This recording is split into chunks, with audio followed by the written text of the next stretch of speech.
పవిత్రటువంటి అధిక సభ ప్రభుని ఆరాధించే చేతులు జోడించుకుందాం. భక్తి పూర్వకంగా దివ్య సప్రసాద ప్రభు నిన్ను నన్ను పేరుతో పిలిచిన ప్రభువును మనసారా కళ్ళు మూసుకొని ఆరాధించుకుంటారు. స్తుతులు స్తోత్రాలు తెలియజేసుకుంటారు. పరిశుద్ధ పరమ దివ్య సప్రసాదం సదా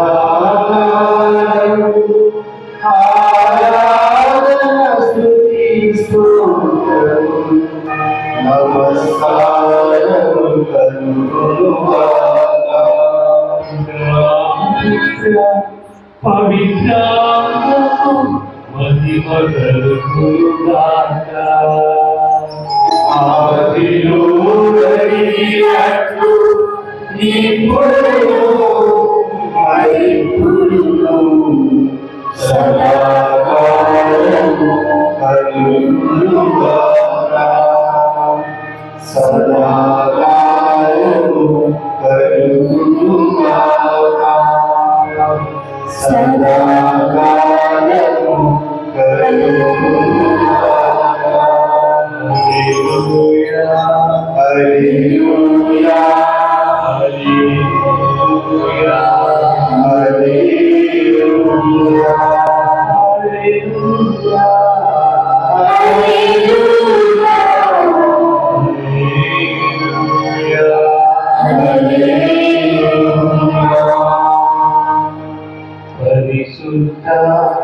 కలుగునుగాక సదాకాలము కలుగునుగాక హల్లెలూయా హల్లెలూయా హల్లెలూయా హల్లెలూయా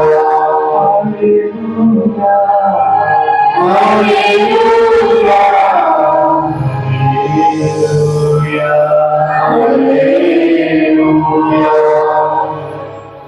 పరిశుద్ధ పరమ దివ్య ప్రసాదం సదాకాలము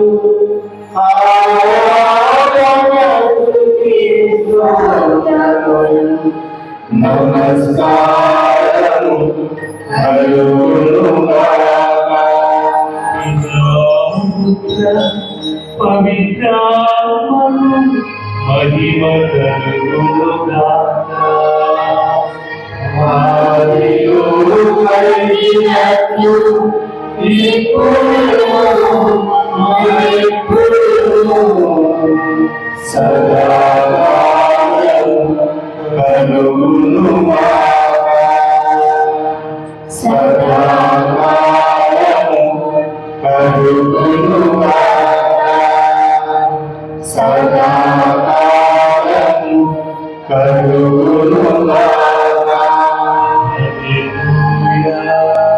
హల్లెలూయా హల్లెలూయా హల్లెలూయా హల్లెలూయా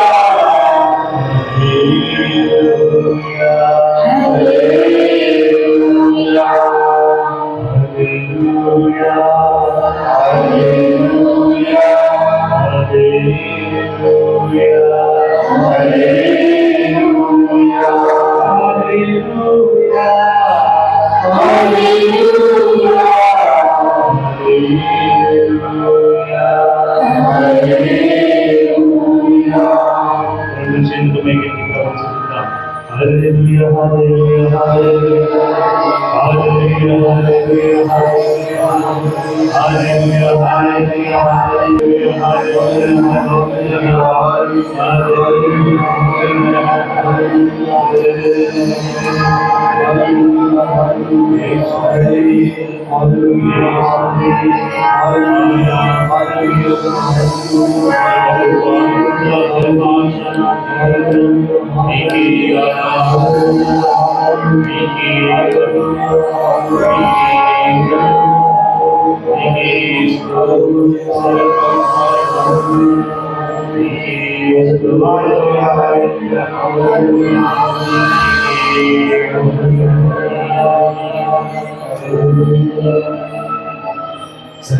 Sanvideva Aradhana Sanvideva Aradhana Yesudeva Aradhana Yesudeva Aradhana Atmadeva Aradhana Atmadeva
Hallelujah.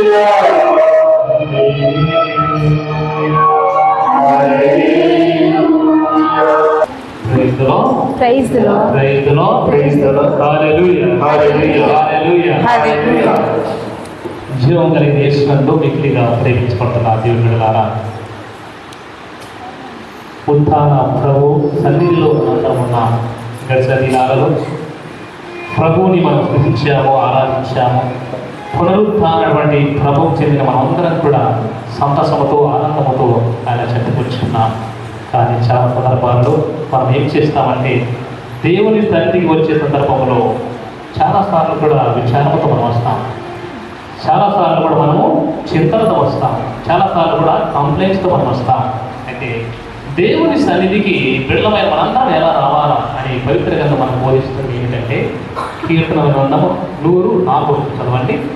కీర్తన గ్రంథము 104 బైబిల్ చదవండి. దేవుని సన్నిధికి తన బిడ్డలు ఎలా రావాలి అని ప్రభు ఆశపడుతున్నాడు. కీర్తనకారుడు మనకు స్పష్టంగా బోధిస్తున్నాడు. చదవండి. కీర్తన 104. కృతజ్ఞతాస్తుతులతో ఆయన మందిర ద్వారమున ప్రవేశింపుడు. స్తుతి గీతములతో ఆయన ఆవరణమున అడుగిడుడు. ఆయనకు వందనములు అర్పింపుడు. ఆయన నామము కీర్తింపుడు. Praise the Lord. Praise the Lord. Praise the Lord. Praise the Lord. కీర్తనకారుడు అంటాడు, మనందరం కూడా దేవుని సన్నిధిలో కృతజ్ఞత స్తుతులతో రావాలా, ఆనంద నాదములతో రావాలా, గెంతేస్తూ రావాలా, ఆయన నామాన్ని స్తుతిస్తూ రావాలా. కానీ మనం ఎలా వస్తాం? స్వామి ఈ ఆదివారం కూడా పండగ అయిపోయిన మరి ఆదివారం మళ్ళా ఆరాధన పెట్టాలి. ఈ ఆదివారం అయ్యో మేము తినవలసిన పదార్థాలు తినలేకపోతేనే, సెలవుల్లో కూడా ప్రశాంతంగా ఉండలేకపోతేనే అని చాలా రకరకాలైనటువంటి వాదనలతో, రకరకాలైనటువంటి అభిప్రాయాలతో మనం వస్తాం. గమనించండి, పిల్లలు ఎవరంటే దయచేసి బయటికి తీసుకురాలి. ఎందుకంటే మనం తీసేది వీడియోలో పడుతుంది కాబట్టి ఆటంకపరచవద్దు. Please take him out. కాబట్టి దేవుని సన్నిధిలో మనము సంతసంతో ఆనందంతో రావాలని కీర్తనకారుడు తెలియజేస్తున్నాడు. సర్వసాధారణంగా ఎందుకంటే మన జీవితాలలో మనం అనుకున్నది సాధించకపోతే, మనం అనుకున్నది మనకు రాకపోతే మనం ఏం చేస్తామో చాలా సందర్భాలలో దేవుని ఎందుకు స్తుతించాలా, నాకు ఏమి చేశాడని మీరు అనుకోవచ్చు. గడిచిన దినాలలో 40 రోజులు మేము ఉపవాసం ఉన్నాము, మా కోరిక నెరవేరలేదు, మేము ఆశించినది దొరకలేదు, నేను దేనికోసం ప్రార్థన చేస్తాను కానీ లభించలేదు.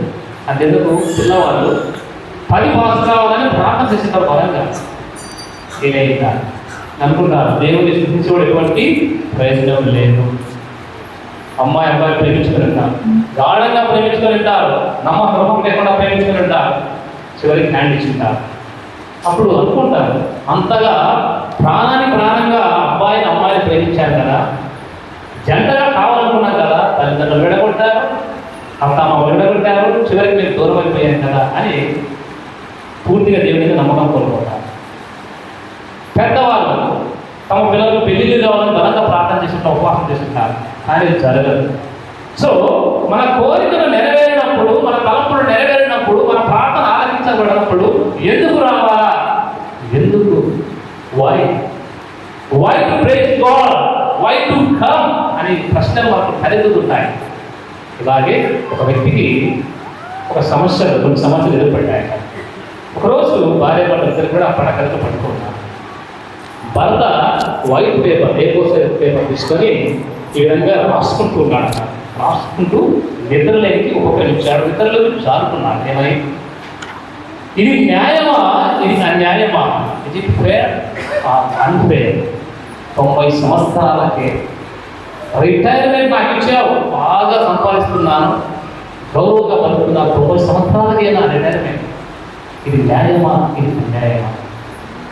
కొత్త కారు ఈ మధ్య కొన్న రిటైర్మెంట్లో లక్షలు పోసి ఆ కొత్త కారు ఖరాబ్ అయిపోయింది, యాక్సిడెంట్ గురైంది, ఇది న్యాయమా అన్యాయమా అని రాయడం మొదలుపెట్టారు. రెండో కంప్లైంట్.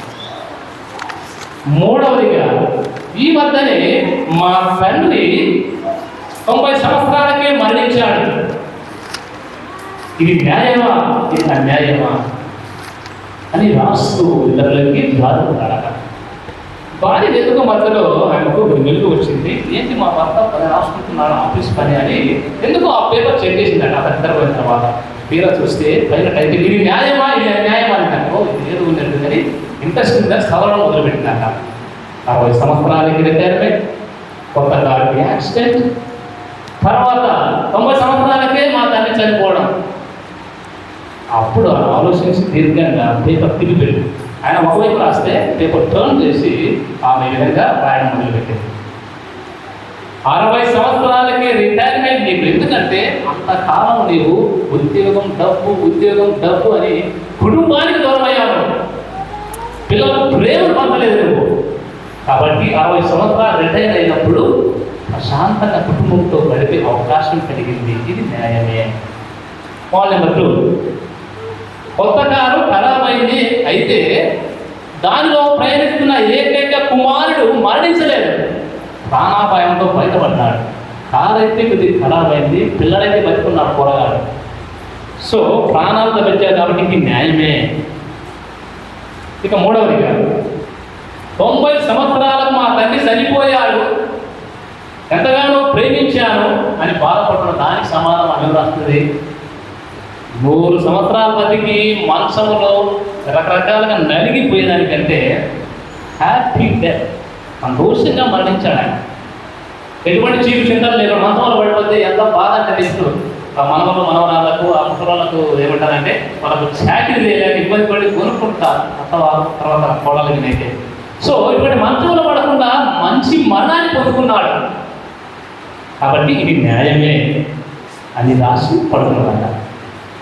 ఉదయాన్ని లేచిన వెంటనే అరే నేను ఒకవైపు రాత్రి ఇంకో రోజు ఎవరో పుట్టినట్టు చేశారే అని చెక్ చేస్తే మొత్తం కూడా 60 సంవత్సరాలకి మొత్తం బీటెంతా కూడా చదివి ఇప్పుడు అనుకున్నాను.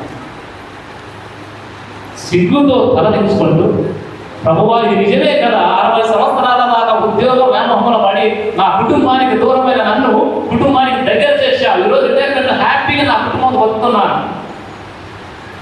2వదిగా కారు అయితే పోయింది కానీ నా కుమారుడు బతుకున్నాడు కదా, ఒకవేళ ఇద్దరు కూడా ఆన్ ద స్పాట్ చెప్పేటట్టు అయితే నా కుమారుని చూడగలుగుతున్నాను కదా. Minor accidents. 3వదిగా నా తండ్రి మంచంలో పడి నలిగిపోయేదానికంటే మామూలుగా హ్యాపీ డెత్ చేశాడు కదా. Thank God. ఆయన దేవునికి ఏమంటారంటే ఆత్మతతో కన్నీరు మున్నీరుగా thank you so much, thanks a million, thanks a lot, thanks a great deal అని వందనాలు తెలియజేయడం ప్రారంభించాడు. క్లియర్ ఏమిటారు? ఇది ఎందుకు చెప్తున్నానంటే ఒక విధంగా పరోక్షంగానో ప్రత్యక్షంగానో ఇన్సిడెంట్ మనందరికి కనెక్ట్ అవుతుంది. ఇదే ఎక్స్పీరియన్స్ కాకపోతే రకరకాల ఎక్స్పీరియన్స్తో మనం కూడా ప్రభు చూస్తే ఇది న్యాయమా అన్యాయమా, ఇది నీకు ధర్మమా అని ప్రశ్నించాలా. ప్రశ్నిస్తేనే సమాధానం. ఏం దొరకలేదు కదా అని మౌనంగా వెళ్ళిపోకూడదు. You have to question in order to get answer. సైలెంట్గా వెళ్ళిపోవడం మూర్ఖత్వం, ప్రశ్నించడం విజ్ఞతకు గుర్తు. కాబట్టి మనము కూడా ఇటువంటి ప్రశ్న తలెత్తుతాయి, దానికి సమాధానం చెప్పాలి. Stop complaining, stop thanking God. Stop complaining, stop thanking God. ఫిర్యాదులు చేయడం స్టాప్ చేసి వందనాలు తెలియడం ప్రారంభించాలి. అది ఈరోజు మనందరినీ కూడా కోరేది. ఎందుకంటే జరగాలి ఎక్కడైనా జరిగిపోతుంది. ఎందుకంటే దేవుని ప్రమేయం లేకుండా నీ తల వెంట్రుకలు కూడా మరి కింద పడిపో. ఈరోజు నీకు మంచి కానీ చెడు కానీ అది దేవుని చిత్తమే.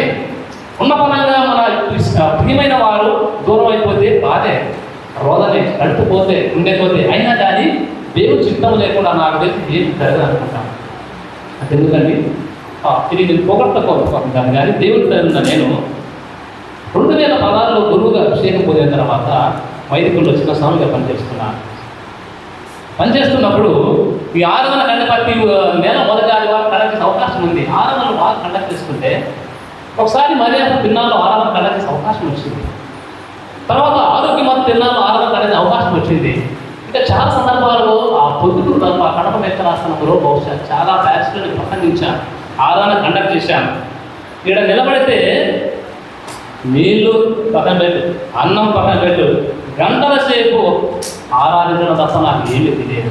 ఒకరోజు ఆరోగ్యమ తిన్నాలో 2020 సంవత్సరంలో 8:30కు స్టార్ట్ అయితే పీఠం దగ్గర నుంచి అప్పుడు విశ్వాసం అంతా యాత్రతో ఊరేపు వస్తూ ఉన్నారు. పీఠం నుంచి 11 వరకు నిర్విరామంగా కోరత కలిసి ఆరాధించేవాడిని. అటువంటిప్పుడు ఈ మధ్య కాలంలో ఇయర్ బ్యాలెన్స్ వల్ల కొద్దిగా ఏమంటారంటే ఎక్కువసేపు వాక్యాన్ని చెప్పకపోవడం నేను కూడా అప్లై చేశాను. ఎందుకంటే నా మోటివ్ ఏంటి? To pray and to proclaim. దేవుని స్తుతించడం, ప్రకటించడం కోసం నేను అభిషేకింపబడ్డాను కదా. మరి ఎందుకు దేవుడు ఇంతగా ప్యాషనాటిక్లో వాడుకుంటూ ఇంతగా వెలికి తీశాడే? Why breakthrough in my life అని ఆ ప్రశ్న తలెత్తింది. నేను కూడా మీలాగా అనుకునేవాడిని, దేవుడు ఇంత టాలెంట్ ఇచ్చాడు కదా, బట్ చాలాసార్లు షైన్ కావడానికి ఆధారపడతాను. నేను ఇప్పుడు కూడా నా ముందే నేను చూపించుకోను. దేవుడి చిత్తమైతే ఇవి అప్లిఫ్ట్ మీ కాకుంటే నార్మల్ ఉంటాను. బట్ ఏదేమైనా కానీ ఇది నాకు జరిగింది అని ప్రశ్న మొదలు పెడితే నేను హ్యాపీగా ఉండలేను. ఓహో నాకే ఇయర్ ప్రాబ్లం వచ్చింది అని నేను అనుకుంటే హ్యాపీగా ఉండలేను.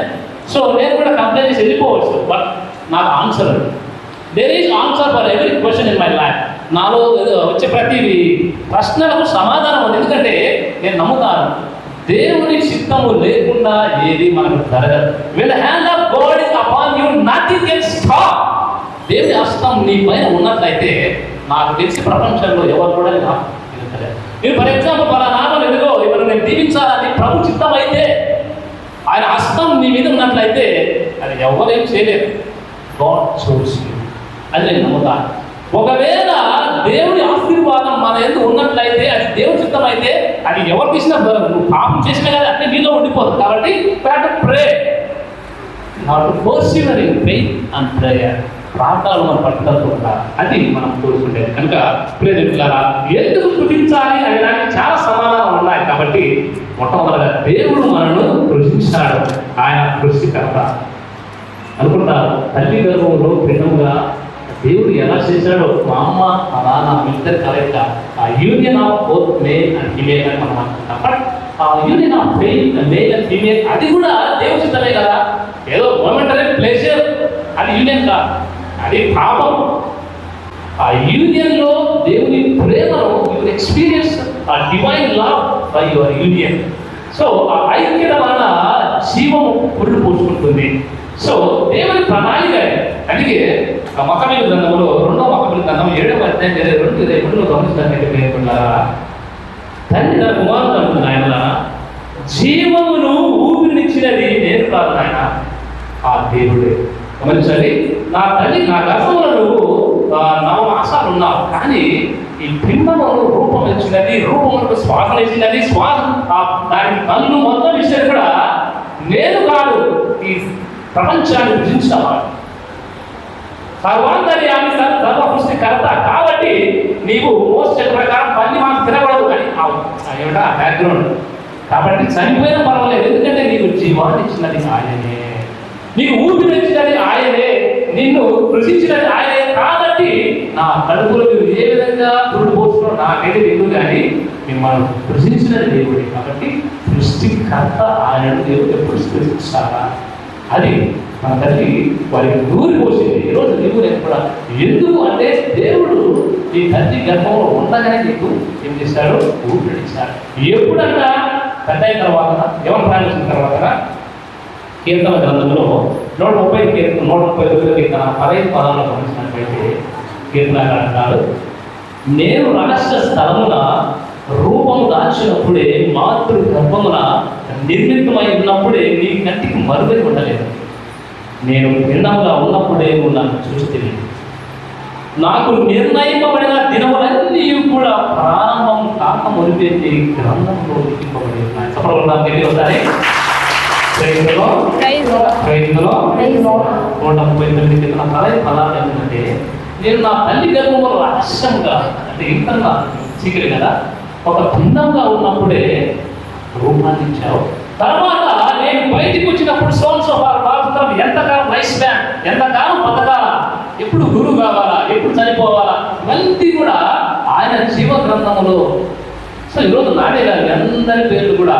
సో ఈరోజు మీరు అనుకోవచ్చు మా తల్లిదండ్రుల సంతానం అని గొప్పగా చెప్పుకున్నా, కానీ నీ పుట్టుక ఈ అంతా కూడా జీవగ్రంథంలో. కాబట్టి తల్లిదండ్రుల కంటే ఆయన సృష్టికర్త అనేది ఎటువంటి అతిశయక్తి లేదు. ప్రైజ్లో కాబట్టి ఆ దేవుని స్థితించాలి. స్తుతించాలా? అయితే ఎంతకాలం మనం స్తుతించాలా? కేవలం ప్రతి నెల మొదటి ఆదివారం స్తుతి సరిపోతుందా? ప్రార్థన సమయంలో స్తుతి సరిపోతుందా అని మనం అనుకుంటే దేవులారా, కీర్తనకారుడు కీర్తన 146 1-5 చదివినట్లయితే,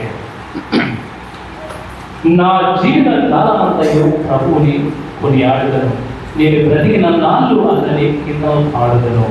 నా జీవిత కాలమంతా ప్రభువుని స్తుతిస్తాను, నేను జీవించిన నాళ్ళు ఆయన పాటలు పాడుతానని కీర్తనకారుడు అంటారు. కాబట్టి ఇది మన ప్రార్థన కావాలా. నాకు మంచి జరిగినా దేవుడు స్తుతిస్తాను, చెడు జరిగినా దేవుడు స్తుతిస్తాను. నా జీవిత కాలం వల్ల ఆయన స్తుతించి కొనియాడుదను అని కీర్తనకారుడు అంటారు. కాబట్టి మనము ఎల్లకాలం కూడా ప్రభువుని స్తుతిస్తారా? స్తుతించడం ద్వారా ఏమి జరుగుతుంది? స్తుతించడం ద్వారా ఏం చేస్తావు? స్తుతించడం ద్వారా నీకు మేలు జరుగుతుంది. స్టార్టింగ్లో పరిశుద్ధ పరమదేవతను చేశాము. ఆ స్తుతుల ద్వారా, నీవు స్తుతించడం ద్వారా నీ స్తుతులనే సింహాసనం పైన ఆయన ఆసీనుడైతాడు. నీవు స్తుతించే కొద్దీ ఆ స్తుతులని step by step praises will like throne, స్తుతులనే సింహాసనం పైన ఆయన ఆసీనుడైతాడు. ఇదే జరిగే పరలోకంలో దేవదూతలు స్తుతి స్తుతి స్తుతి అని అతనిక దూతలతో నిత్యము స్తుతులకి కొనియాడబడుతున్నారు. ఈయన నజరుడైన యేసుక్రీస్తు ప్రభు. కాబట్టి నీవు స్తుతిస్తే నీకే మేలు జరుగుతుంది. స్తుతి ద్వారా విడుదల, స్తుతి ద్వారా విజయం, స్తుతి ద్వారా స్వస్థత అని ఎన్నో examples, number of examples Bible. కానీ ఇప్పుడు సమయం ఎక్కువ కాబట్టి సో ఇవన్నీ కూడా చాలా ఉన్నాయి. స్తుతించుట నీకే మేలు. అన్ని ప్రార్థనలే కాదు బలమైన ప్రార్థన ఏంటి? అన్ని ప్రార్థనలే కాదు బలమైన ప్రార్థన ఏంటి? స్తుతి ప్రార్థన. అందుకే 10 మందిలో కలిసి స్తుతిస్తే చాలా బలమైనది. సంఖ్యలు బద్దలయ్యాయి, తెలుసు కదా. పౌరు ఈ విధంగా ఆ స్తుతి ప్రార్థన అత్యంత బలమైన ప్రార్థన. స్తుతి ప్రార్థన దేవుడు ఖచ్చితంగా నేను తాకుతాను. అయితే నీళ్ళు ఏమంటారంటే ఆ ప్రాపర్ డిస్పోజిషన్ నీళ్ళు ఉండాలి. ఆ సమయంలో నువ్వు ఏదో ఆలోచనలో స్తుతిస్తే అయిపోలేదు, ఇంకేం ఈ విధంగా అనుకుంటే ఏం లేదు. పూర్తిగా నిమగ్నమై కావాలా, లీనం కావాలా, ఇమోషన్ అంట ఆంగ్లంలో. అంటే దేవుడు స్తుతించడానికి పూర్తిగా నువ్వు 100% కోఆపరేషన్ కావాలి. అప్పుడు దేవుడు గొప్ప కనిపిస్తాడు. కాబట్టి అందరూ కూడా కొంచెం కలుగు వస్తుందా? చాలా సందర్భాలు మనం కూడా ప్రభుని క్రియాలు పెట్టుకుంటాం. చాలా సందర్భాల్లో మనకు కొన్ని సందర్భాల్లో బ్రతకాలని ఆశ ఉంటారు. సమస్యలు ఎదురైనప్పుడు ఏమంటారంటే మూసుకుందా. కొన్ని సందర్భాల్లో మనకు కుటుంబాలకు సమస్యలు ఎదురైనప్పుడు, భర్త మనం అర్థం చేసుకున్నప్పుడు, పిల్లలు తప్పుడు పని చేసి పారిపోయినప్పుడు, మనం ఆశించినటువంటి ఫలితాలు రానప్పుడు, వివాహం రానప్పుడు, ఉద్యోగం రానప్పుడు, నిందలు అవమానాలు ఎదురైనప్పుడు, నిజంగా నేను బ్రతకాలా, నిజంగా నేను ఉండాలా అనే ప్రశ్నలు మనం దేవుడికి ఉంటాయి. దేవుడు సమయంలో ఆ మనసారా ప్రభుత్వం నీకోసమే బ్రతకాలని ఉంది, నీకోసమే నిలవాలని ఉంది అని ప్రార్థన చేస్తాను. చూడాలని ఉంది, అయ్యా నేను చేయాలని ఉంది, నాకు బ్రతికించి చేసేయా, నీ దరి చేసేయా అని మనసారా మన హృదయాలన్నింటినీ కూడా ప్రభువు ప్రతిష్ఠించి ప్రతిష్ఠించి పాడుతారు. నేను చూడాలని ఉంది, నీ కోసం నిలవాలని ప్రభువు ఆరాధిస్తున్నాను, వదిలేస్తున్నాను.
నిలవలేకున్నా చూడాలనికున్నా చూడలేకున్నా చేయాలనికున్నా చేరలేకున్నా చూడాలనికున్నా చూడలేకున్నా చేయాలనికున్నా నిన్ను చేరలేకున్నా బ్రతికించుము యేసయ్యా దరిచేర్చుము నన్నయ్యా బ్రతికించుము యేసయ్యా దరిచేర్చుము నన్నయ్యా బ్రతికాలని ఉన్నా బ్రతికలేకున్నా నిలవాలని ఉన్నా నిలవలేకున్నా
Shri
సమస్యలు, వ్యాధులు, ఇబ్బందులు కలిగినప్పుడు, బ్రతకాలన్న ఆశ సమాధి చేయబడినప్పుడు, నీ వైపు చూస్తున్నప్పుడు బ్రతకాలన్న ఆశ, నిలవాలన్న ఆశ నాలో ఉన్నా కానీ ఓటమి, పడలేము, నిందలు, అవమానాలు జరిగినప్పుడు నేను నిలబడలేకున్నాను. నేను చూడాలని ఆరాటపడుతున్నా కానీ నాలో ఉన్న పాపం, నాలో ఉన్న లోపం చేయని చూడలేకపోతున్నాను. నేను చేరాలని ఆశపడుతున్నాను.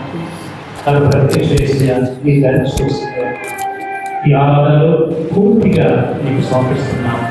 నా జీవితాన్ని, నా భర్తను, వారి పిల్లలు, కుటుంబాన్ని నీకు సమర్పిస్తుండగా ఈ ఆరాధనలో నన్ను కాకండి, నన్ను మార్చండి.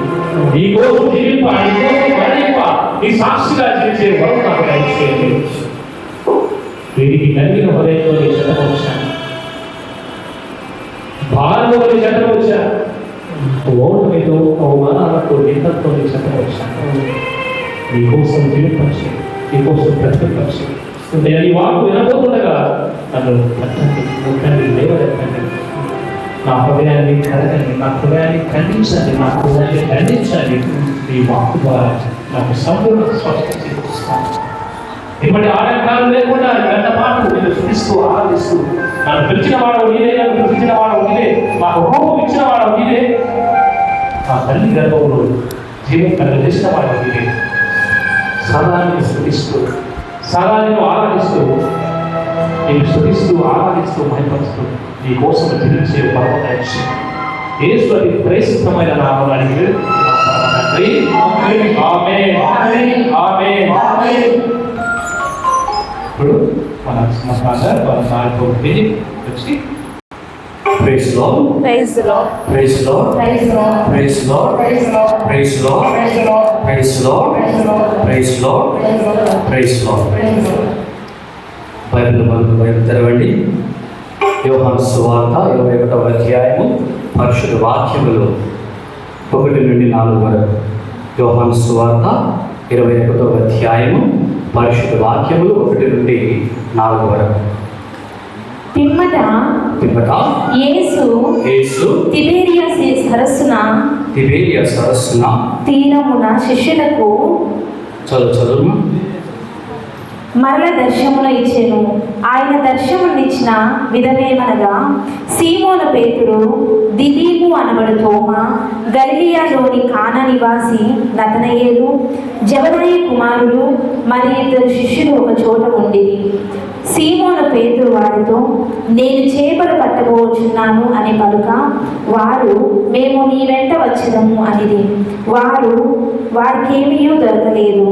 ప్రాతకాలమున యేసు సరస్సు తీరమున నిలుచుని ఉండెను. కానీ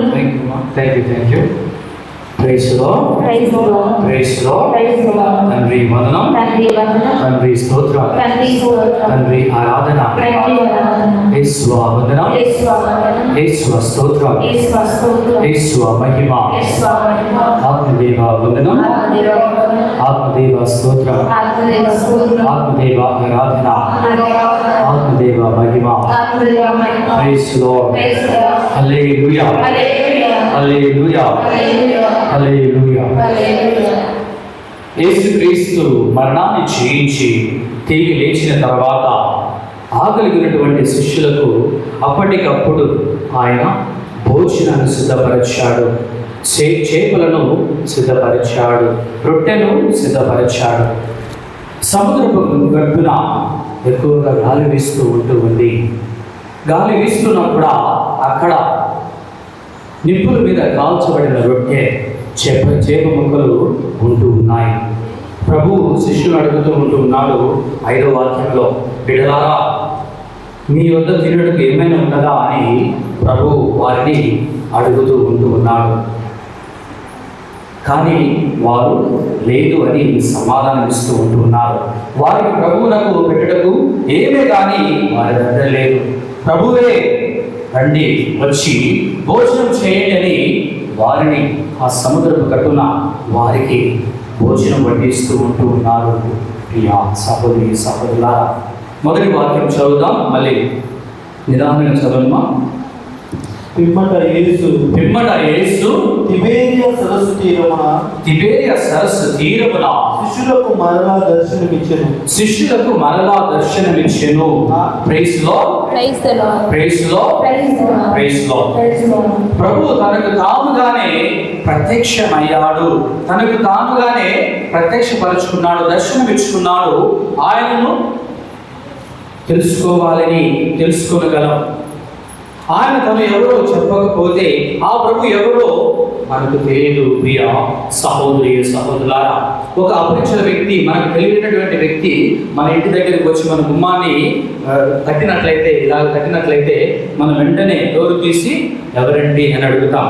ఆ యొక్క ముఖాన్ని, ఆ యొక్క వ్యక్తిని మనము మునుపెన్నడు చూడకపోతే కదా మనం అడుగుతాం, ఎవరండి అని, ఎందుకు వచ్చారు, ఏమి కావాలి అని ఆ వ్యక్తిని మనం అడుగుతాం. అలా ఆ వ్యక్తి ఎందుకు వచ్చాడో, దేనికోసం వచ్చాడో, ఎవరి కోసము వచ్చాడో అని ఆయన చెప్పకపోతే మనకేమే కానీ మన యొక్క జీవితంలో మనకు తెలియదు. సహోదరి సహోదరులారా, అలాగే యేసు ప్రభు కూడా వచ్చి తనను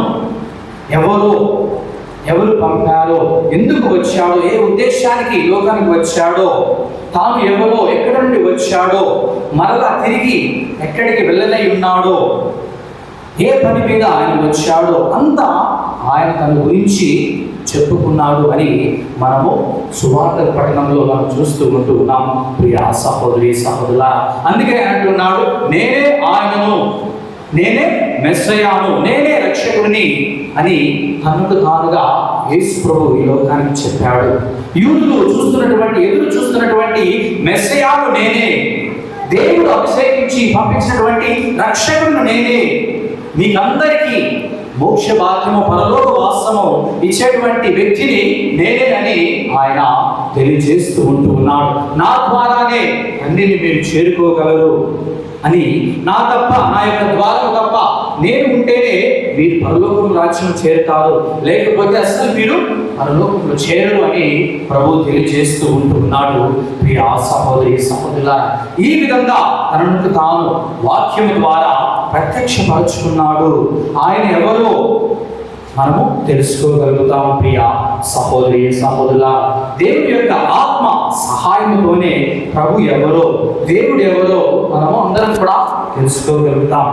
మనందరి ముందట దేవుడు యేసు ప్రభు, క్రీస్తు భగవానుడు దివ్య సప్రసాద రూపంలో ఉంటూ ఉన్నాడు. అంటే ఆయన తనకు తానుగా ప్రత్యక్షపరుచుకుంటూ ఉన్నాడు, తనకు తానుగా దర్శనమిస్తూ ఉన్నాడు. ప్రతి ఒక్కరికి కూడా ఆయన కోరుకుంటూ ఉన్నాడు, మీరందరూ కూడా నన్ను తెలుసుకొని జీవించండి, రక్షణ పొందండి అని ఆయన అంటూ ఉన్నాడు. Praise Lord, Praise the Lord. Praise Lord, Praise the Lord. Praise Lord, Praise the Lord. Praise Lord. Praise the Lord. Hallelujah, Hallelujah. Hallelujah, Hallelujah. Hallelujah. Hallelujah. తండ్రి దేవా స్తోత్రం, తండ్రి దేవా స్తోత్రం. యేసు దేవా మీకే ఆరాధన, యేసు దేవా మీకే ఆరాధన. పరిశుద్ధాత్మ దేవా మీకే మహిమ. పరిశుద్ధాత్మ దేవా మీకే మహిమ.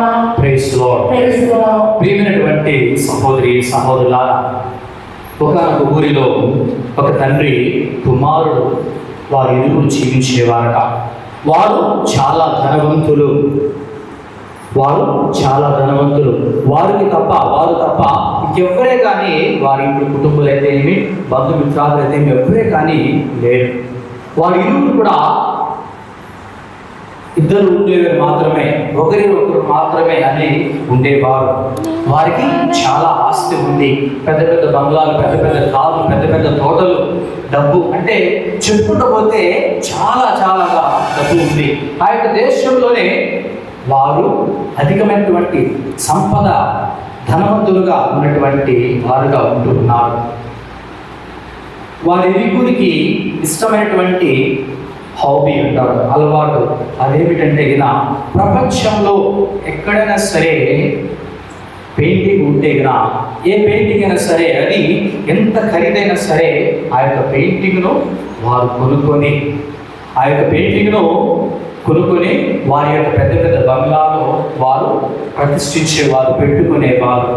గోడల పైన సరే, ప్యాలెస్ అయినా సరే, ఎక్కడైనా సరే ఆ యొక్క పెయింటింగ్ అన్నింటిని కూడా వారు తీసుకుని సేకరించి వారు ఆ యొక్క తమ ఇంట్లో పెట్టుకునేవారు. గొప్ప పెయింటింగ్లు, అదేవిధంగా ప్రపంచంలో ఎందరో మంది గీసినటువంటి ఆ పెయింటింగ్ అన్నిటిని కూడా సేకరించి వారి యొక్క బంగ్లాలో గోడల పైన పెట్టుకునేవారు ఆ ఇరువురు తండ్రి కొడుకులు. వారిరువురు కూడా ఆ యొక్క పెయింటింగులను చూసి ఆనందపడేవారు, సంతోషించేవారు, సంబరపడేవారు. అలా కొద్ది రోజులు గడుస్తున్నటువంటి సమయంలో కొన్ని రోజులు గడుస్తాయి. చాలా సంతోషంగా, అన్యోన్యంగా వారు జీవించేవారు. అలా జీవించేటువంటి సమయంలో ఆ యొక్క దేశంలో యుద్ధం వస్తూ ఉంటుంది. ఆ యుద్ధానికి ఆ యొక్క మిలిటరీ వాళ్ళు ఈ యొక్క తండ్రి కొడుకులను ఫోన్ చేసి పిలుస్తూ ఉన్నారు. ఎందుకు పిలుస్తున్నారంటే ఆ యొక్క తండ్రి కొడుకులు ఇద్దరు కూడా మిలిటరీలో పనిచేసినటువంటి వారిగానే ఉన్నారు. వీరిరువురు కూడా యుద్ధంలో పాల్గొన్నారు. ముందుగా ఆ యుద్ధానికి రావాలని ఆ యొక్క పిలుపు అందుకున్నప్పుడు తండ్రి కుమారుని పంపిస్తూ ఉన్నారు. అలా పంపించినటువంటి సమయంలో కుమారుడు యుద్ధంలో పాల్గొంటూ ఉన్నాడు. అలా పాల్గొని వీరోచితంగా పాల్గొన్నాడు. చాలా మందిని, వందల మందిని ప్రాణాలు కాపాడాడు. అలా ప్రాణాలు కాపాడుతున్నటువంటి సమయంలో ఒకనొక సమయంలో తన యొక్క స్నేహితుడు పడిపోయి ఉంటే ఆ యొక్క స్నేహితుడిని తీసుకురావడానికి అలా వెళ్ళాడు. అలా తీసుకుని వస్తున్న సమయంలో భుజాన్ని వేసుకొని తిరిగి వస్తున్నటువంటి సమయంలో ఎదురు విరోధులు ఉంటారు కదా, వారి యొక్క సైనికుడు వచ్చేసి తుపాకీతో కాల్చాడనమాట. ఆ యొక్క తుపాకీతో కాల్చినప్పుడు ఆ యొక్క బుల్లెట్ అనేది నేరుగా వచ్చేసి తన యొక్క గుండెలకు, వెనక నుంచి గుండెలకు తాకి అక్కడికక్కడే ఆ యొక్క కుమారుడు మరణించాడు.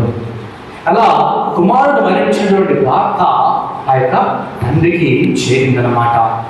ఆ యొక్క కుమారుడు మరణించినటువంటి వార్త తండ్రికి చేరిన వెంటనే తండ్రి చాలా కుమిలిపోయాడు, బాధపడ్డాడు. ఆ యొక్క అంతా కూడా కోల్పోయినటువంటి విధంగా ఆయన ఉన్నాడు. అలా కుమిలిపోతూ ఉన్నటువంటి సమయంలోనే అలా కొన్ని నెలలు గడుస్తూ ఉన్నాయి. అలా కొన్ని నెలలు గడిచిన తర్వాత ఆ యొక్క తండ్రి ఇంటికి ఒక సైనికుడు వచ్చి తలుపు తడుతూ ఉన్నాడు. తలుపు తట్టినప్పుడు ఆ యొక్క తండ్రి వచ్చి వాకిలి తీస్తూ ఉన్నాడు. వాకిలి తీసిన వెంటనే అడిగాడు, ఎవరండి అని అడిగినప్పుడు ఆ యొక్క సైనికుడు ఉన్నాడు, అయ్యా నేను మీ కుమారుడు, ఇద్దరు కలిసి సైన్యంలో పోరాటం చేశాము, యుద్ధంలో పాల్గొన్నాము. ఈ యుద్ధంలో పాల్గొన్నటువంటి సమయంలోనే ఆయన ఎప్పుడు కూడా, మీ కుమారుడైనటువంటి ఆయన ఎప్పుడు కూడా ఒక మంచి మాట చెప్పేవాడు. అదేమిటంటే నీ గురించి మాత్రమే చాలా గొప్పలు చెప్పేవాడు. నీ ప్రేమ ఎలాంటిది, నీ గొప్పతనం ఎలాంటిది, నువ్వు చాలా మంచివాడివి, నీవు చాలా గొప్పవాడువు అని ఆయన ఆ సైనికుడు కుమారుడు చెప్పినటువంటి మాటలు తండ్రితో చెబుతూ ఉంటూ ఉన్నాడు. నన్ను కాపాడడానికే నీ కుమారుడు ప్రాణాలు అర్పించాడు, నన్ను రక్షించడానికే నీ కుమారుడు ప్రాణాలు పోగొట్టుకున్నాడు అని ఆ యొక్క సైనికుడు తండ్రితో అంటూ ఉన్నాడు. నాలాంటి వారిని ఎంతో మందిని, వందలాది మందిని నీ కుమారుడు రక్షించాడు, నీ కుమారుడు కాపాడాడు అని ఆ యొక్క సైనికుడు తండ్రితో అంటూ ఉన్నాడు. కనుక నీకు తిరిగి నేను ఏమి ఇవ్వడానికి కూడా నా దగ్గర ఏమీ లేదు, ఆస్తి లేదు, డబ్బు లేదు, కానీ నీకు ఇచ్చేదానికి నా అక్కడ ఒక చిన్ని పైసా కూడా లేదు. ఎందుకంటే యుద్ధంలో నేను అంతా పోగొట్టుకున్నాను, నా సర్వస్వం అంతా కూడా పోయింది, కానీ నేను నీకు ఒకటి ఇవ్వగలను, నా యొక్క చిరు కానుక అని చెప్పేసి ఒక చిన్న చిత్రపటాన్ని ఆ యొక్క తండ్రికి బహుమతిగా ఇచ్చాడంట. ఒక చిన్న బహుమతిని, ఒక చిత్రపటాన్ని ఇచ్చాడు. అది మా తండ్రి ఓపెన్ చేసిన వెంటనే ఆ యొక్క తండ్రిలో ఉన్నటువంటి ఆ యొక్క కంట్లోంచి నీళ్లు చలచల రాలుతూ ఉన్నాయంట. ఎందుకంటే ఆ యొక్క చిత్రపటంలో ఉన్నది తన యొక్క ముద్దుల కుమారుడు, తన ఏకైక కుమారుడు, తాను ప్రేమించినటువంటి ఆ కుమారుడు యొక్క చిత్రపటము అలా చాలా అద్భుతంగా, సుందరంగా, న్యాచురల్గా ఆ యొక్క పెయింటింగ్ గీయబడిందన్నమాట. అది చూసిన వెంటనే తండ్రి అతని యొక్క ఏడుపును ఆపుకోలేకపోయాడు. ఎందుకంటే తన కొడుకే కళ్ళ ముందర ఉన్నట్టు ఆ యొక్క చిత్రపటం ఉంది అని ఆయన చూస్తూ ఉంటూ ఉన్నాడు. ఆ యొక్క చిత్రపటాన్ని తీసుకొని వెళ్ళి వెంటనే ఏదైతే తన యొక్క గుమ్మం ముందర ఎంట్రన్స్లో పెట్టుకుంటూ ఉన్నాడు. ఆ యొక్క గుమ్మంలో ఎంట్రన్స్లో పెట్టుకొని మురిసిపోతూ ఉంటున్నాడు, చూస్తున్నాడు. ఎందుకంటే నా యొక్క కుమారుడు నాతో పాటు నా ఇంట్లోనే ఉంటూ ఉన్నాడు, ఎల్లప్పుడూ కూడా నాతోనే ఉంటూ ఉన్నాడు అని ఆ తండ్రి అనుకొని భావించేవాడు. అలా ప్రియా సహోదరి సహోదరులా, ఎవరైనా సరే ఆ యొక్క బంగ్లాలను, ఆ యొక్క పెయింటింగ్లు చూడడానికి వచ్చినప్పుడు ఆయన ఏమనేవాడంటే ముందుగా నా యొక్క కుమారుడు ఫోటో చూడండి, నా యొక్క కుమారుడు ఫోటో చూడండి ఎంత బాగుందో, తర్వాతనే ఈ పెయింటింగ్లు అన్నీ చూడండి అని ఆయన తండ్రి వారికి చెప్పేవాడు. అలా కొద్ది రోజులు జరిగిన తర్వాత, అలా కొద్ది రోజులు అయిపోతున్నటువంటి సమయంలోనే తండ్రి కూడా మరణించాడు. తండ్రి కూడా అలా మరణించడం జరిగింది. అలా మరణించిన తర్వాత తన యొక్క ఆస్తిని అంతటి కూడా వేలం వేయడానికి ఆ ప్రభుత్వం ఒప్పుకుంది. ఈ యొక్క బంగ్లాలు, పెద్ద పెద్ద ఎస్టేట్లు, పెద్ద పెద్ద ప్యాలెస్లు, కార్లు, తోటలు, రకరకాలైన అన్నీ కూడా వేలంలో వేయాలి అని వారు అనుకున్నారు, గవర్నమెంట్ అనుకున్నారు. అలా వేలం వేయడానికి వచ్చినప్పుడు ఫలానా తేదీ అన్నారు. ఆ ఫలానా తేదీ సమయంలో ఎంతో మంది గొప్ప గొప్ప వ్యాపారవేత్తలు, ధనికులు, డబ్బున్న వాళ్ళు, బాగా డబ్బున్న వాళ్ళందరూ కూడా వచ్చారు ఆ యొక్క వేలం పాటకు.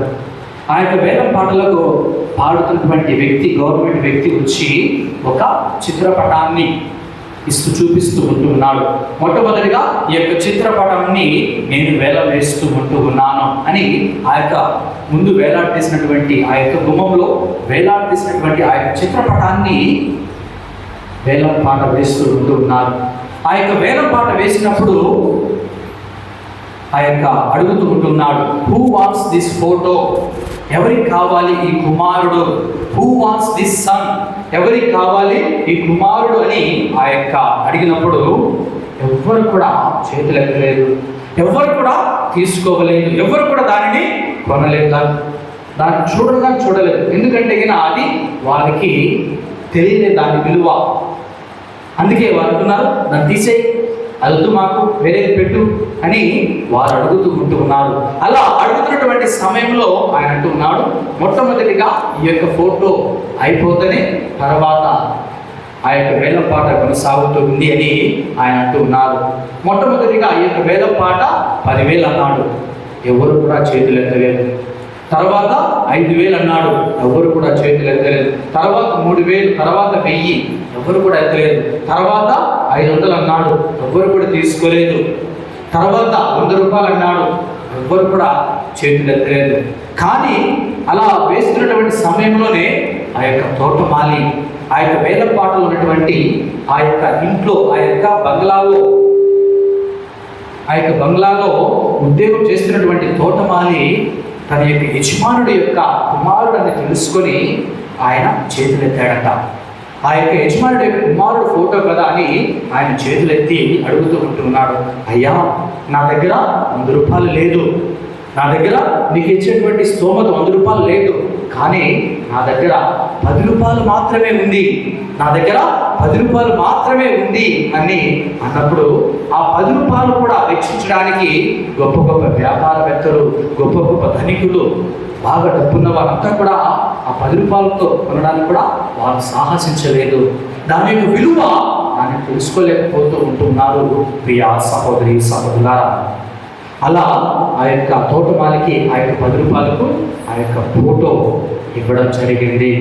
ఆ యొక్క ఫోటోను ఇవ్వడం జరిగినప్పుడు తర్వాత అక్కడ ఉన్నటువంటి అందరూ కూడా అడుగుతూ ఉంటూ ఉన్నారు, ఏమిటంటే ఇక వేలం పాట వేయండి, మిగతా పెయింట్ తీసుకురా, మిగతా ఆ యొక్క బంగ్లాలో ఎన్ని తీసుకురా అన్నప్పుడు ఆ యొక్క ఆఫీసర్ ఏమంటున్నాడంటే కదా, వేలం పాట ముగిసింది, వేలం పాట ఇక్కడ ముగిసింది అని అంటూ ఉన్నారు. ఎందుకు ముగిసింది అని అన్నప్పుడు ఆ యొక్క ఆఫీసర్ గారు అంటూ ఉన్నాడు, తండ్రి చనిపోతూ ఒక వీలునామా రాశాడు, తండ్రి పోతూ ఒక వీలునామా రాశాడు, ఎవరైనా సరే తన యొక్క కుమారుడు ఫోటోను కొంటారో వారికే ఈ ఆస్తి, ఈ బంగ్లాలు, ఈ ప్యాలెస్లు, ఈ తోటలు, ఈ కార్లు, ఉన్న సంపద అంతా కూడా వారికే వస్తూ ఉంటుంది అని ఆ యొక్క వీలునామాలో రాశాడు. ప్రియా సహోదరి సహోదరులా, ఎందుకు మాకు ముందు చెప్పలేదు అంటే ఆ యొక్క వీలునామాలో ఎవరికి కూడా ముందు చెప్పకూడదు, ఎవరు కూడా ఇది తెలియపరచకూడదు అని ఆ యొక్క తండ్రి ఆ యొక్క వీలునామాలో రాశాడు. ఉన్నదంతా ఆస్తి అంతా కూడా ఆ తోటమాలికి చెందింది. తర్వాత రిజిస్ట్రేషన్ అంతా కూడా తోటమాలి పైన జరిగిపోయింది. తోటమాలికి ఆ యొక్క ఆస్తి కూడా జరిగింది. అందరూ కూడా బాధపడ్డారు, గుండెలు బాధకున్నారు. వచ్చినంత అవకాశాన్ని మేము కోల్పోయామే, మాకు వచ్చినటువంటి ఈ యొక్క దేవుడు ఇచ్చినటువంటి ఆ యజమానుడు ఇచ్చినటువంటి ఆ యొక్క అవకాశాన్ని మేము తృణీకరించామే అని వారు బాధపడ్డారు, మిగుల కుమిలిపోయారు. ప్రియా సహోదరి సహోదరులారా, అందుకే the son who wants the son, ఇదిగో కుమారుడు ఎవరికి కావాలి, ఎవరైతే కుమారుని స్వీకరిస్తారో వారికే సర్వస్వం అంతా కూడా ఇవ్వబడింది అని మనం చూస్తూ ఉంటున్నాం. ప్రియా సహోదరి సహోదరులారా, మన యొక్క ఆత్మీయ జీవితంలో, మన క్రైస్తవ జీవితంలో కూడా దేవుడు లోకమును ఎంతో ప్రేమించి, యోహాను సువార్త 3వ అధ్యాయం 10వ వాక్యంలో మనం చూస్తూ ఉంటున్నాం, దేవుడు లోకమును ఎంతో ప్రేమించి తన ఏకైక కుమారుణ్ణి ఇచ్చాడు. ఆ కుమారుణ్ణి ఎవరైతే ప్రేమిస్తారో, ఎవరైతే స్వీకరిస్తారో, ఎవరైతే విశ్వసిస్తారో వారికంతా కూడా సర్వస్వం అంతా కూడా దారదత్తం చేయబడింది, సర్వస్వం అంతా కూడా ఇవ్వబడింది అని మనం చూస్తూ ఉంటున్నాం. దేవుడు ఆ యొక్క అందరికి కూడా ఎవరైతే తన కుమారుని స్వీకరిస్తారో వారికి అందరికి కూడా ఆ యొక్క సర్వస్వాన్ని ఇవ్వడానికి ఆయన సిద్ధం చేశాడు. ప్రియా సహోదరి సహోదరులారా, praise Lord, praise Lord, praise Lord, praise Lord. ఈనాటి సువార్తలో మనం చదువుకుంటూ ఉన్నాం. యోహాను సువార్త 21వ అధ్యాయం 1వ వచనం నుంచి 4వ వచనం వరకు మనము ఆ యొక్క సువార్తలు మనం చదువుకుంటూ ఉన్నాం. ఇప్పుడు మనము 3వ వాక్యాన్ని మనం ధ్యానిద్దాం. 3వ వచనం చదవండి. సీమోను పేతురు వారితో, నిదానంగా చదువుమా. సీమోను పేతురు వారితో, నేను చేపలు పట్టబోచున్నాను అని పలుక, నేను చేపలు పట్టుకోవచ్చున్నాను, నేను చెప్పండి, నేను చేపలు పట్టుకోవచ్చున్నాను. Praise Lord, praise Lord, praise Lord. ఎవరైతే నా కుమారుణ్ణి ప్రేమిస్తారో, ఎవరైతే కుమారుణ్ణి విశ్వసిస్తారో, స్వీకరిస్తారో వాళ్ళకు సర్వస్వం అంతా ఇవ్వబడిందని మనం చెప్తూ ఉంటున్నాం. కానీ పేతురు ఏం చేస్తున్నాడు ఇక్కడ? పేతురు ఏం చేస్తున్నాడు? ఆ కుమారుణ్ణి వద్దు అంటున్నాడు, ఆ కుమారుణ్ణి విడిచిపెడుతూ ఉన్నాడు, ఆ కుమారుడు ఇచ్చినటువంటి పిలుపును తృణీకరిస్తూ ఉంటూ ఉన్నాడు. ఎక్కడి నుండి వచ్చానో, తాను ఎక్కడి నుండి వచ్చాడో అక్కడికే తిరిగి వెళ్తున్నాను అని అంటూ ఉన్నాడు. ప్రియా సహోదరి సహోదరులారా, దేవుని బిడ్డలారా, కుమారుడు వద్దు అంటున్నాడు. కుమారుడు వద్దంట. ఏం కావాలంట? మరేం కావాలంట? నా బిజినెస్, నా వృత్తి, నేను చేసేటువంటి ఆ యొక్క పని, నేను చేపలు పట్టేవాడిని కదా, ఆ చేపలు పట్టే నాకు కావాలి. నా తండ్రి ఎక్కడో ఉంటున్నాడో ఎక్కడో వదిలేశాను, నా పడవను ఎక్కడో వదిలేశాను, నా యొక్క చేపను ఎక్కడో వదిలేశాను. నేను మరలా నా తండ్రి దగ్గరికే, నేను మరలా నా పడవల దగ్గరికే, నేను మరలా నా చేపల దగ్గరికే, నేను మరలా దాని దగ్గరికే నేను వెళ్తాను, నేను మరలా వెళ్ళిపోతున్నాను అని తగినటువంటి శిష్యులతో ఆయన పలుకుతూ ఉంటున్నాడు. నేను చేపలు పట్టడానికి వెళ్తున్నాను అని పేతురు గారు అంటూ ఉన్నారు. మత్తయి సువార్త 4వ అధ్యాయం 19వ వాక్యంలో మనం చూసుకున్నట్లయితే దేవుడు యేసు ప్రభువు వారిని ఎందుకు పిలిచాడు అని మనం చూస్తూ ఉంటున్నాం. ఎందుకు పిలిచాడు చదవండి. మత్తయి సువార్త 4వ అధ్యాయం 19వ వాక్యం. మీరు నన్ను అనుసరింపుడు, మేము మనుషులను పట్టువారిగా చేసేదను. నేను మేము మనుషులు పట్టువారిగా చేసేదను అని ప్రభువే స్వయాన పలుకుతున్నాడు. అర్థం ఏమిటంటే నువ్వు చేపలు పట్టడం మానే, నువ్వు చేపలు పట్టడం మానే అనే కదా ప్రియా సహోదరి సహోదరులారా. మనుషులు పట్టండి అంటే చేపలు పట్టడం మానేయండి, ఆ వృత్తిని, ఆ బిజినెస్ను, ఆ జాబ్ను వదిలేయండి అనే కదా. దానితో మనకు పని లేదు. ఇక మనుషులను పట్టడమే మన పని, ఇక మనుషులను వెతకడమే, మనుషులను పట్టడమే మన పని, మనుషులు పట్టడమే మాత్రమే మనం చేయాలని ప్రభు తెలియజేస్తూ ఉంటున్నాడు. చేపలు పట్టడం వదిలివేయి, మనుషులు పట్టడం మొదలుపెట్టు అని ప్రభు తెలియజేస్తూ ఉంటున్నాడు. పేతురు యేసు ప్రభు పేతురుని పిలిచాడు. ఈరోజు పేతురు అంటున్నాడు, నేను మరలా చేపలు పట్టడానికి పోతా అంటే దేవుని యొక్క పిలుపును విడిచిపెడుతూ ఉన్నాను, దేవుని పిలుపును నేను వద్దనుకుంటున్నాను, నేను దేవుని పిలుపును తృణీకరిస్తూ ఉంటూ ఉన్నాను, నేను దేవుణ్ణి విడిచిపెట్టున్నాను, యేసుని విడిచిపెట్టున్నాను, నా సంఘాన్ని విడిచిపెట్టున్నాను, నా యొక్క దేవుణ్ణి విడిచిపెట్టున్నాను, నేను మరలా నా పాపపు జీవితానికి వెళ్ళిపోతూ ఉంటున్నాను అని ఆయన అంటూ ఉన్నాడు. మన యొక్క జీవితాలలో కూడా అంతే కదా ప్రియా సహోదరి సహోదరులారా. తరచుగా దేవుడు మనలను పేతురును పిలిచినట్లుగా మనల్ని కూడా పిలుస్తూ ఉంటున్నాడు. పవిత్ర జీవితం జీవించమని మనలను పిలుస్తూ ఉంటున్నాడు. మనం ఆ పవిత్ర జీవితం జీవించడం కోసం పేతురు పడవను వదిలివేసినట్టుగా, పేతురు వలను వదిలివేసినట్టుగా, పేతురు చేపలను వదిలివేసినట్టుగా, పేతురు పనివారిని వదిలివేసినట్టుగా, పేతురు తండ్రిని వదిలివేసినట్టుగా మనం కూడా మన బలహీనతలను, మన పాపపు ఆలోచనలను విడిచిపెట్టి జ్ఞానస్నానం పొందుకొని నేను ప్రభువుని ప్రేమిస్తూ ఉన్నాను, నేను ప్రభువుని విశ్వసిస్తూ ఉన్నాను, నేను ప్రభువుని స్వీకరిస్తున్నాను అని మనం పలికాం. పిశాచిని విడిచిపెడుతున్నాము, పిశాచి దాని క్రియలను విడిచిపెడుతున్నాం అని మన జ్ఞానస్నానంలో ఈస్టర్ యొక్క రోజున మనందరం కూడా జ్ఞానస్నానాన్ని, విశ్వాసాన్ని మనం ప్రకటించాము. ప్రియా సహోదరి సహోదరుల, మనము ఈ యొక్క విశ్వసించడము మనందరం కూడా చేస్తూ ఉంటున్నాం. కానీ మనం చేస్తున్నది ఏమిటి, కానీ మన పని ఏమిటి అని మనం ఒకసారి కూడా ఆలోచించాలి. మరలా పాత పేతురు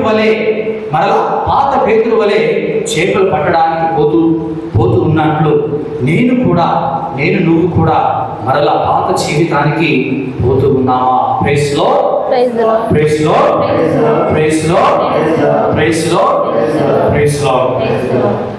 నేను కూడా నా యొక్క పాత జీవితానికి పోతూ ఉన్నామా అని మనం ఆత్మ పరిశీలన చేసుకోవాలి. ఈ యొక్క గడిచిన తపస్కాలం 40 రోజులు ఆడవాళ్ళు చాలామంది సీరియల్ చూడలేదు అనుకుంటా. ఈస్టర్ రోజు కూడా చెప్పాను, సీరియల్స్ చూడకుండా ఉండాలనుకుంటున్నాను.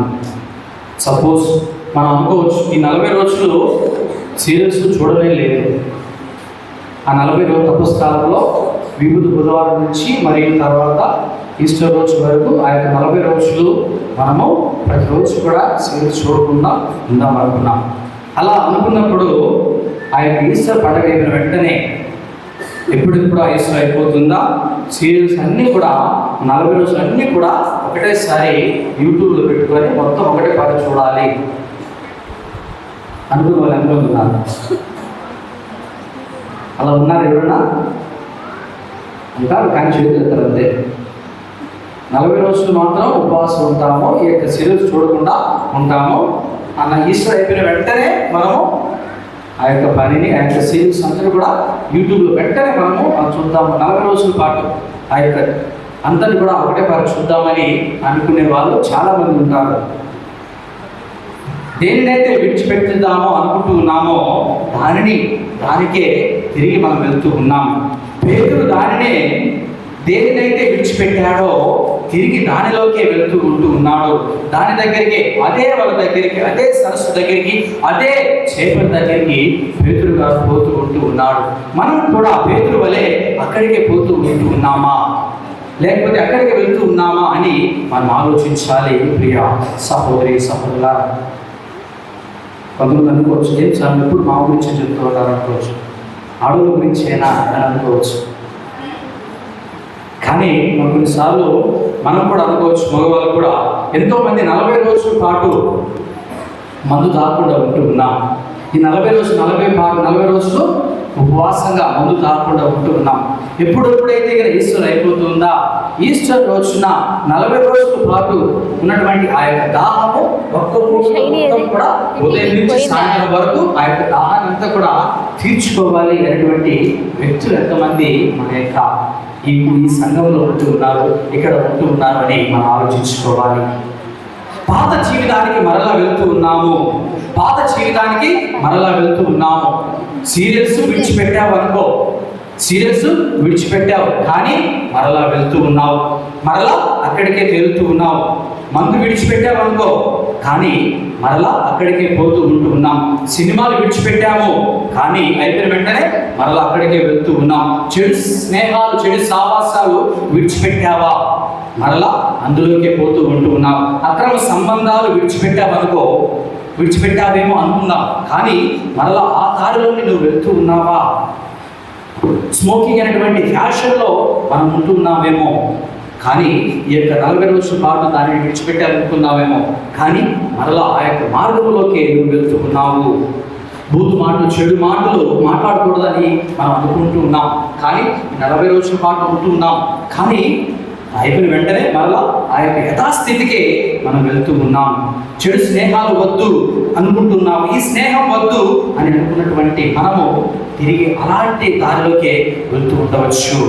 దేవుడు చూపించగా అది నువ్వు వదిలివేయక మరలా దానిలోకి నువ్వు వెళ్తూ ఉన్నావు ప్రియా అనుకుంటున్నావా? ప్రియా సహోదరి సహోదరులారా, పేతురు జీవితం కూడా అదే, మన బ్రతుకు కూడా అదే. ప్రియమైనటువంటి సహోదరి సహోదరులారా, ఆ యొక్క పేతురు వలె ఉందేమో ఈరోజు మనందరం కూడా ఆత్మ పరిశీలన చేసుకోవాలి. దేవుడు పేతురును, చేపలను, వలను, శిరస్సును, ఆ యొక్క తండ్రిని, తన ప్రతి వారిని అందరినీ కూడా వదిలివేయమని చెప్పాడు. ఈరోజు నన్ను అందరినీ కూడా సీరియల్స్, సినిమాలు, మందు ఇలాంటివన్నిటి కూడా వదిలివేయమని అడుగుతూ ఉన్నాడు. ప్రియా సహోదరి సహోదరులారా, ఆ యొక్క చెడు స్నేహాలు, చెడు మాటలు, ఆ యొక్క ధూమపానము, ఆ యొక్క పాపపు జీవితము, అబద్ధపు జీవితము, మోసపు జీవితము విడిచిపెట్టు అని ప్రభు ఈరోజు మనందరినీ కూడా పిలుస్తూ ఉన్నాడు. కానీ పేతురు ఎక్కడికైతే వెళుతూ ఉన్నాడో నువ్వు నేను మరలా అక్కడికి పోతూ ఉంటున్నాం. ప్రియా సహోదరి సహోదరులారా, ఆదిలో నరుడు పాపము చేయగా నరుడు భయముతో చెట్ల వెనుక దాక్కుని ఉండగా దేవుడు ఆదామును అడుగుతూ ఉంటున్నాడు, పిలుస్తూ ఉంటున్నాడు. ఆదాము ఎక్కడ ఉంటూ ఉన్నావు అని ఆదికాండంలో 3వ అధ్యాయం 9వ వాక్యంలో పలుకుతూ ఉంటూ ఉన్నాడు.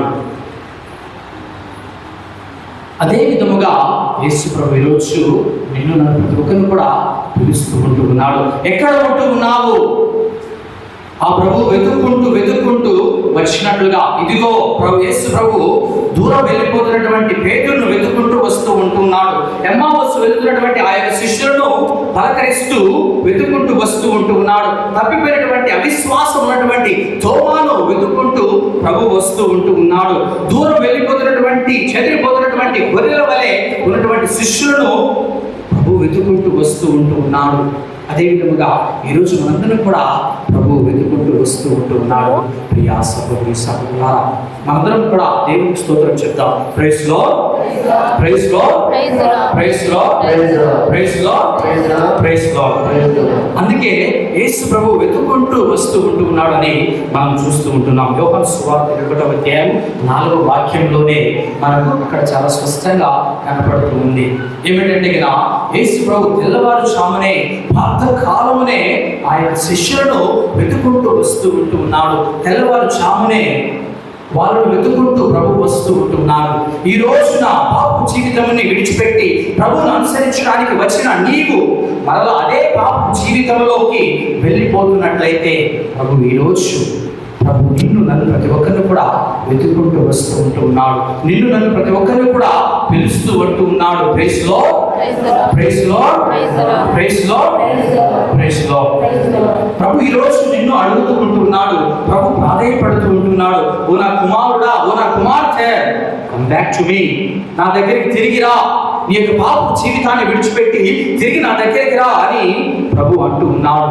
నిన్ను నన్ను వెతుకుతూ నీ గురించి నా గురించి ఆలోచిస్తూ అన్వేషిస్తూ పిలుస్తూ మరలా తన ఎద్దకు, తన యొక్క మందలోనికి, తన యొక్క రాజ్యంలోనికి, తన యొక్క పరలోకంలోనికి, తన సన్నిధికి, తన స్నేహంలోనికి ఆహ్వానిస్తూ ఉంటూ ఉన్నాడు ఆ యొక్క దేవుడు. ప్రియ సహోదరి సహోదరులారా, ఏ విధంగా అయితే పేతురు పాత జీవితంలోకి వెళ్ళాడో నేను కూడా పాత జీవితంలోకి వెళ్ళినట్లయితే ప్రభు మనందరం కూడా ప్రభుని అడగాలి. ప్రభువా నన్ను క్షమించు. ఏ విధంగా అయితే పేతురు గారు పాత జీవితంలోకి మరలా వెళ్ళాడో నేను కూడా నా యొక్క పాత జీవితంలోకి వెళ్ళకుండా నన్ను కాపాడు, నన్ను క్షమించు అని ఆ ప్రభుని అడగాలి.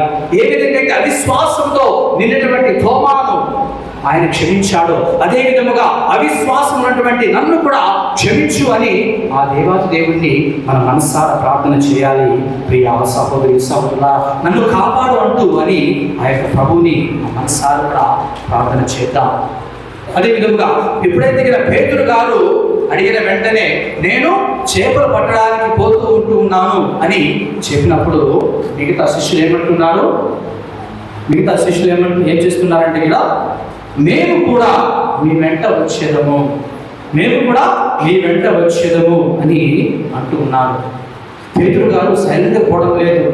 పేతురు గారు తాను పని తాను సైలెంట్గా చేసుకోకుండా ఒక బిగ్ అడ్వర్టైజ్మెంట్, సీరియల్లో ఏ విధంగా అయితే అడ్వర్టైజ్మెంట్ వచ్చాయో అదే విధంగా పేతురు గారు కూడా ఒక బిగ్ అడ్వర్టైజ్మెంట్ చేస్తున్నారు. ఏమంటే ఇలా, నేను చేపలు పట్టడానికి పోతున్నా అంటున్నాడు. అంటే మీరు వస్తారో నాకు తెలియదు కానీ నేను పోతూ ఉన్నాను అని పేతురు గారు అంటూ ఉన్నారు.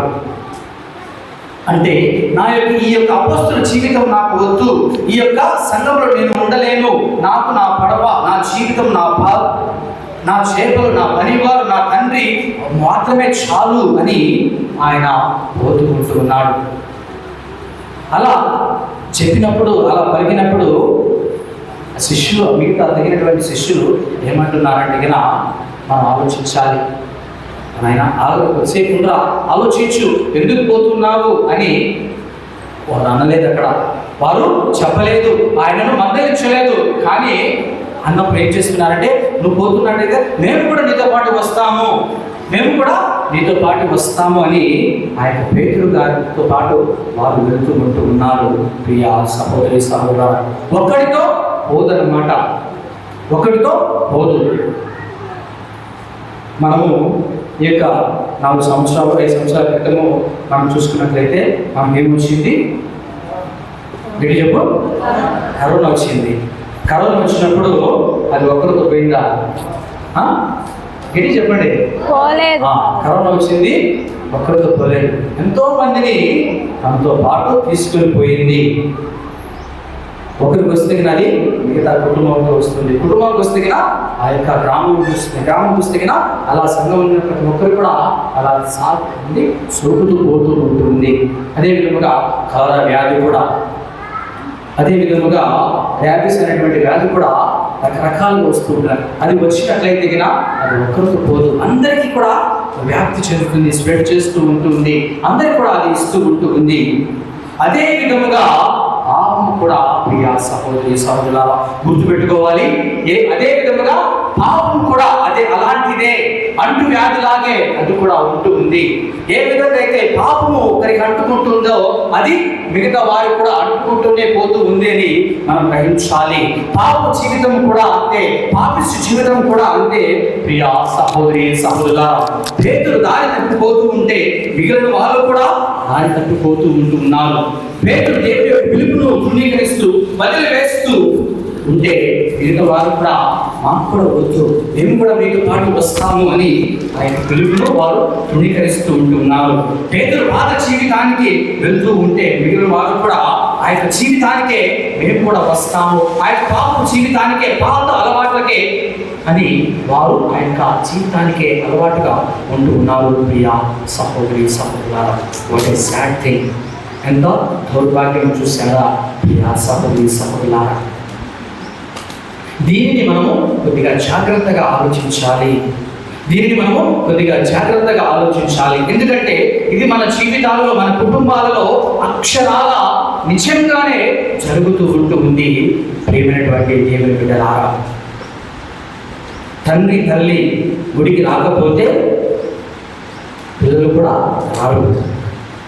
ఒకవేళ ఆ ఇంటి యజమానురాలను అడిగినట్లయితే మేము మా ఇంటి గుడికి రాలేదు అన్నట్లయితే మా భర్త లేరండి, నన్ను బైక్ మీద తీసుకొచ్చేదానికి ఎవరు లేరు అని చెప్తూ ఉంటున్నాం. మేము రాకపోతే మా యొక్క పిల్లలు రారు గుడికి, మేము రాకపోతే మా యొక్క పిల్లలు రారు. ఒకడు నాశనం అయితే ఒకడు మాత్రమే కాదు, ఆ ఒకడితో కుటుంబం అంతా కూడా నాశనం అవుతూ ఉంది. తల్లి ప్రార్థించకపోతే పిల్లలు ప్రార్థిస్తారా? తల్లి ప్రార్థించకపోతే పిల్లలు ప్రార్థిస్తారా? తండ్రి గుడికి రాకపోతే పిల్లలు గుడికి వస్తారా?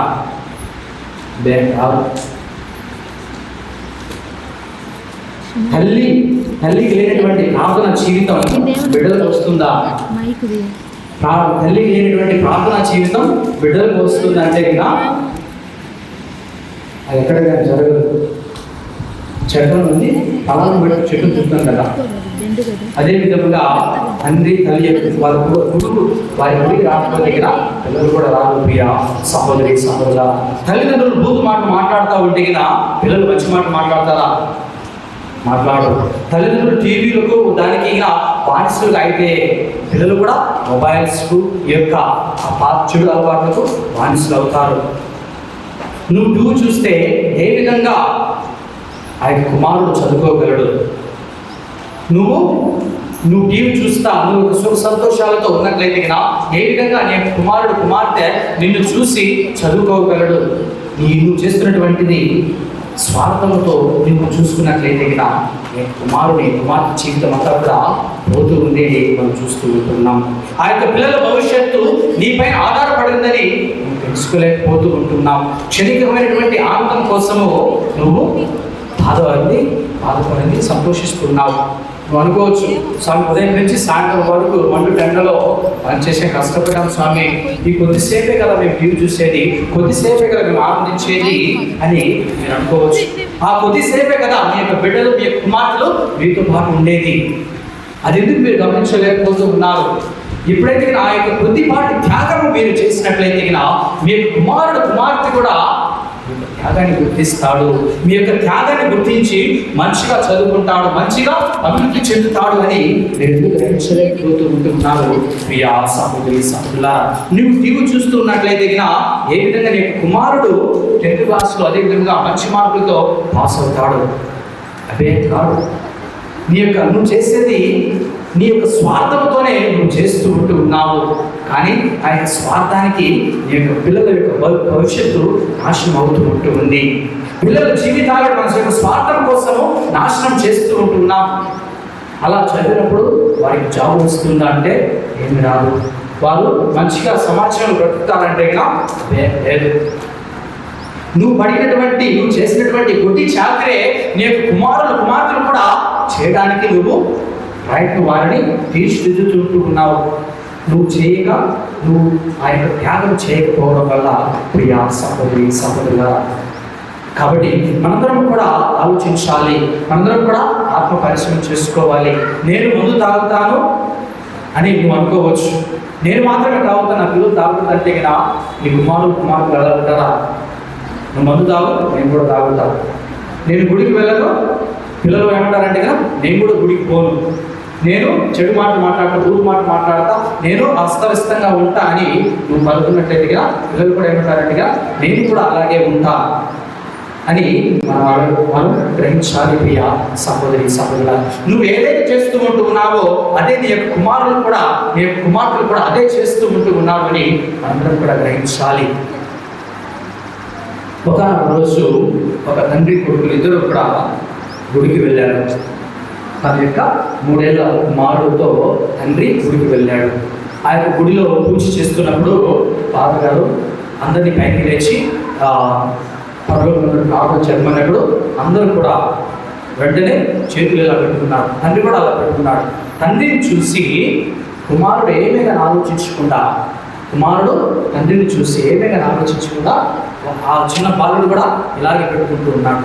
ఎందుకు పెట్టుకుంటున్నాడో అని ఆ కుమారుడికి తెలియదు. కానీ ఆయన చేసేటువంటి ఆ యొక్క చిన్న పని కుమారుడికి ప్రార్థన చేసేటువంటి తత్వముగా మారింది. అంటే మనం చూస్తూ ఉంటున్నాం, తండ్రి ఏ విధంగా అయితే చేస్తాడో అదే విధంగా కుమారుడు కూడా అదే చేస్తాడు. తల్లి ఏ విధంగా అయితే చేస్తూ ఉందో అదే విధంగా కుమార్తె కూడా అటువంటిదే దానినే చేస్తూ ఉంటుందని మనం గ్రహించాలి.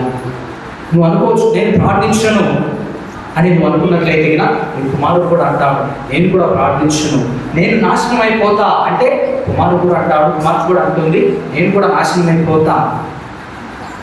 మీ యొక్క ఈ సమయంలో మీ యొక్క జీవితాన్ని మన యొక్క జీవితాన్ని ఆత్మ పరిశీలన చేసుకోవాలి. Exam your life. అది మనము ఏ విధంగా ఉంటూ ఉన్నామో, ఎంతమంది ఆత్మలను నాశనం చేస్తూ ఉన్నామో మనం తెలుసుకోవాలి. ప్రియా సహోదరుల, మన యొక్క ఆత్మలను దేవుని వైపు మన్నించాలి. దివ్య ప్రసాదం వైపు మనం చూడాలి. మన యొక్క ఆత్మలను దేవునికి అంకితం చేస్తూ ప్రార్థన చేయాలి, మళ్లించాలి. ఎవరైనా చేస్తూ ఉంటూ ఉన్నారా అని మనం ఆత్మ పరిశీలన చేసుకోవాలి. ఒకరు గుడికి రాకపోతే అది వాడితో పోదు, గుర్తుపెట్టుకోవాలి, జాగ్రత్త వహించాలి. నేను గుడికి రాకపోతే కదా అది నాతోనే పోదు, నా కుటుంబం అంతా కూడా అది బాధిస్తుంది, ఒక అంటు వ్యాధిగా మారుతూ ఉంటుంది. పాపం కూడా అలాంటిదే. ప్రియా సహోదరుల, తల్లి ప్రార్థన చేయకపోతే అది ఆమెతో పోదు. జాగ్రత్తగా అందరం కూడా గమనించాలి. ఏ విధంగా అయితే నేను ఉంటూ ఉన్నానో నా యొక్క జీవితం కూడా, నా యొక్క పిల్లలు కూడా అలాగే మారుతారు అని ఈరోజు నేను ప్రతి ఒక్కరు కూడా గ్రహించాలి. ఏ విధంగా అయితే పేతురు గారు యేసు ప్రభు వద్దు అని ఆయన వెళ్ళాడో అదే విధంగా తగినటువంటి శిష్యులు కూడా ఆ యొక్క బాటలో నడిచారు. ఆయన తృణీకరించి వెళ్తూ ఉంటూ ఉన్నాడు. కానీ ప్రభు అందరూ కూడా పిలుస్తూ ఉంటూ ఉన్నాడు. ఆయన వెతుక్కుంటూ వస్తూ ఉంటూ ఉన్నాడు. తప్పిపోయినటువంటి కుమారుణ్ణి, తప్పిపోయినటువంటి గొర్రె పిల్లను ఆయన వెతుక్కుంటూ వచ్చినట్లుగా మనందరూ కూడా ఆయన వెతుక్కుంటూ వస్తూ ఉంటూ ఉన్నాడు. నువ్వు నేను ఒకరు కూడా చేయవలసింది ఏమిటంటే కదా ఆయనను మనం కనపడాలి. ఆయనను అంగీకరించడానికి నువ్వు నేను ప్రతి ఒక్కరు కూడా ప్రయత్నం చేస్తూ ఉంటూ ఉన్నామా? ప్రియా సహోదరుల, ఈ యొక్క సమయం, ఈ యొక్క ప్రత్యేకమైనటువంటి భారత సమయంలో మనందరం కూడా ప్రార్థన చేద్దాం. దేవుడు నిన్ను నన్ను ప్రతి ఒక్కరు కూడా వెతుక్కుంటూ వస్తూ ఉంటున్నాడు. నిన్ను నన్ను ప్రతి ఒక్కరు కూడా పిలుస్తూ ఉంటున్నాడు. ఆ యొక్క దేవుడి యొక్క పిలుపును అందుకొని ఆ యొక్క బిడ్డ వలె ఇతరులకు మంచిగా ఆదర్శంగా ఉండడానికి మనం ప్రయత్నం చేద్దాం. నా యొక్క త్యాగము ఇతరులకు బాగుపడుతుందంటే ఆ యొక్క త్యాగాన్ని మనం గుర్తించి మన యొక్క బిడ్డల కోసం, సమాజం కోసము వారిని పెంచడానికి ప్రయత్నం చేద్దాం.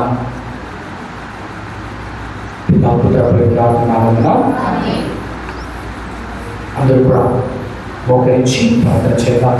దివ్య సభ సహాయాలకు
ప్రార్థించుదాం. ఓ సర్వేశ్వర, ఈ అద్భుత దేవ ద్రవ్యాల మాత్రం ద్వారా మీ పాటల జ్ఞాపక చిహ్నము మాకు సంరక్షించి మీ దివ్య శరీరముల పరమ రహస్యములను మేము భక్తి శ్రద్ధలతో పూజి మీ రక్షణ భావం మీ నిరంతరం సవిశ్వరం యుగేకులు జీవించు భావన చేయన వారు మాకు అనుగ్రహించండి.